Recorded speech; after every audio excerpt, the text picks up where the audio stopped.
And so the first to consider the second generation Volvo S60, which is underestimated in our market. There are practically no complaints about the line of motors until 2015. With all the advantages of new engines, the old ones had a much greater margin of safety and their own special character. Under the hood it was possible to meet both 5 cylinders, beloved by many, and inline 6s in gasoline and diesel versions. This is what you need to look for on the market. These are really worthwhile units that will delight you with dynamics and reliability. With the boxes, the situation is this: the mechanics are very reliable, the machine is SOSO here, but the GetRag robot is no good. In the version with an inline 5 2.5 or 2.4 diesel engine and the classic Eisen automatic transmission, this car is quite unpretentious. You just have to keep an eye on the cooling system in both. In addition, Volvo has another big plus over competitors, in addition to safety, and this is the maintenance price, which will be less than that of the German premium. Much cheaper will be the maintenance of the next car, although it is German, but not purebred. This is the first generation Opel Insignia. The model turned out to be very successful in terms of reliability. Of course, there are some nuances with individual motors, but in general, everything is pretty good. The design of diesel engines should be considered extremely durable. Only the 195 horsepower biturbo should be avoided, with piezo injectors. The only thing to do is to change the penny O-ring between the oil pump and the oil intake after purchase. The seal hardens over time, and accordingly the tightness decreases. As a result, part of the oil through this seal drains back into the sump. If this is not done, then at best you have to change the crankshaft and liners. Petrol aspirated 1.6 and 1.8 liters are very reliable here. But with gearboxes there are practically no problems here. It is also worth avoiding the suspension with the Flex Ride system, which can bring a lot of surprises. The next reliable representative of the E segment is the 8th generation Honda Accord. All units here are designed for a long period of operation. Only catalysts should be feared, which, under conditions of cold starts and plug operation, already after 150,000 mileage, intensively crumble, and dust causes accelerated wear of the piston group. So check the condition of the catalysts, replace them in time, or at least remove them. There are no comments on the boxes here, that the mechanics, that the automatic machine are reliable and no robots for you.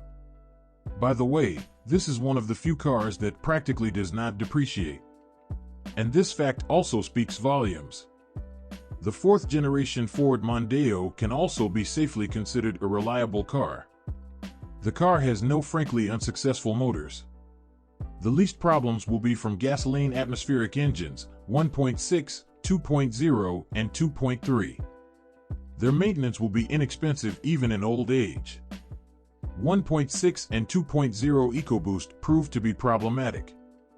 Initially, there were difficulties with starting and dropping thrust. The disease was caused by a faulty pressure regulator built into the injection pump. Over time, more serious problems appeared: cracking of the block in 1.6 EcoBoost and piston damage in 2.0 EcoBoost. In the case of diesel units, things are a little better. The body is perfectly painted and treated with anti-corrosive, so it almost does not rot. The chassis is also quite durable. In general, the car does not have any obvious flaws. The 4th generation Infiniti G is very reliable, even compared to previous cars. Japanese-made power units have always been famous for their high level of reliability, and Infiniti is no exception. All motors are quite reliable and have a durable chain-type timing drive. Until June 2009, the Infiniti G was equipped with a 5-speed Jatco automatic, and it is a real long liver. The 7-speed automatic has a slightly smaller resource, but it will also not disappoint. The 4th generation Infiniti G has become a worthy alternative to competitors from the big German 3. At least in terms of reliability, the Germans are far behind. Our next hero is inferior to Infiniti in terms of premium, but as for the price of service, the Toyota Avensis is a clear favorite in this regard. The choice of power units is modest, however, they all correspond to the nature of the car. Gasoline engines of the Valvomatic family debuted even before the third generation Avensis. These universal units were used in Auris, Corolla, and RAV4. The motors turned out to be so successful that they were installed in subsequent Toyota models. They still meet the most stringent requirements. But there are a lot of questions about diesel Avensises, although after the update they became a little stronger, but there is no point in taking them when there are such successful gasoline units. There are no problems with the reliability of continuously variable automatic transmissions such as CVT. Mechanical transmissions require regular oil changes. Otherwise, breakdowns are guaranteed after 200 to 250,000 km. Moreover, all of them occurred precisely on specimens whose owners neglected this procedure. The suspension is durable and cheap to repair. The rear axle is almost impossible to kill unless you overload the car. The body is well protected from corrosion, but the paintwork, traditionally for the Japanese, is delicate. Toyota Avensis is quite cheap to maintain. Its only disadvantage is the cost in the secondary market. Our next hero, Lexus IS of the second generation, also has extremely successful gasoline power units. All motors have a timing chain drive, which, as a rule, does not require attention before 300,000 kilometers. 2.5-liter gasoline V6, developing 208 horsepower, the strongest and most reliable engine. No less successful is the 3.5-liter V6 with 310 horsepower. This motor was most often offered with all-wheel drive and was most widely used in the United States. But IS, like Avensis, simply cannot be taken with a diesel engine. The 2.2-liter turbo diesel had one very serious problem. Over time, the cylinder walls deformed, which led to burnout of the head gasket.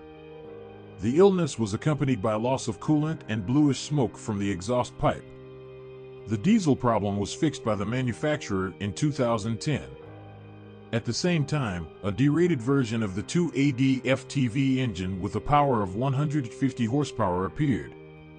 Another characteristic drawback of diesel modifications is the EGR valve. Over time, the particulate filter will also need to be replaced. But with boxes, or rather with a gun, things are not as good as with Avensis. It cannot be said that the automatic transmission is bad, but it cannot be called very resourceful either. The mechanics in this regard showed themselves much better. In general, the expectations of small Lexus buyers come true. The car is comfortable, well controlled, and at the same time noticeably more reliable than European competitors. But keep in mind that they often serve it very sparingly, and you will have to check the car carefully, and the price is noticeably higher than that of Europeans, and sometimes it is not at all clear why. The 9th generation Mitsubishi Galant also boldly fits into this collection. Unfortunately, this is the latest generation. Here are extremely reliable motors.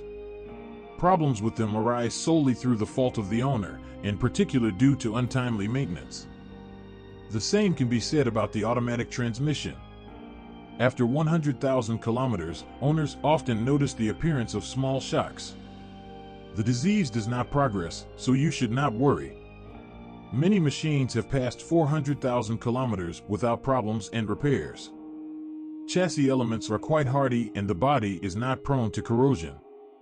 As for the German trio, they are really high-quality cars, and in this regard, no one from this list can compare with them. But in terms of reliability and durability, they simply cannot compete with the Japanese theme. More precisely, they can, but they don't want to. It's just not profitable for them.